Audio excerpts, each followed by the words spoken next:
Hi friend, তোমরা সবাই কেমন আছো? আশা করি তোমরা সবাই ভালো আছো। আজকে আমি চলে এসেছি একটা নিরামিষ ছোলার ডাল রেসিপি নিয়ে। তো তারপরে আমি কড়াইটা গরম হয়ে গেলে তার মধ্যে সাদা তেল দিয়ে দেবো। তেলটা গরম হয়ে গেলে তেজপাতা, জিরে, গোটা জিরে, শুকনো লঙ্কা দিয়ে দেবো।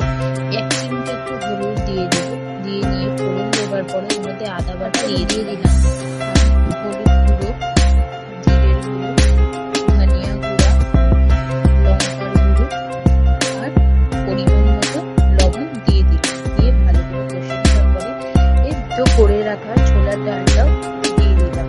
ফুটে আসলে তার মধ্যে 1 চিমটে চিনি, একটু ঘি দিয়ে ভালো করে নাড়িয়ে নিলাম।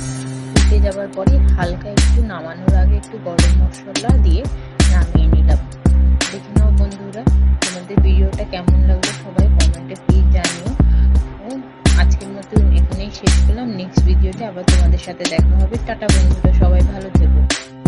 যারা আমার চ্যানেলে নতুন হয়ে থাকে তারা প্লিজ সাবস্ক্রাইব করে দিও আর প্রেস বাটনটা ক্লিক করে দিও, যাতে নতুন ভিডিও তোমাদের কাছে তাড়াতাড়ি